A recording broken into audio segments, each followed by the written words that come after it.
Why do many cancer patients experience chemotherapy resistance? Let's uncover the truth. No chemotherapy can kill 100% of all cancer cells. There are always resistant cells that survive and continue to grow. As their numbers increase, chemotherapy loses its effectiveness.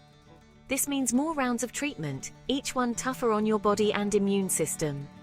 But here's the good news. Dr. Adem has developed therapies that make chemotherapy more effective. His additional treatment weakens those stubborn cancer cells, preventing resistance from developing. This way, chemotherapy works better, killing more cancer cells and protecting your immune system.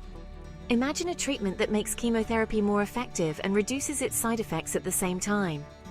And the best part, you can take Dr. Adem's treatments from the comfort of your own home.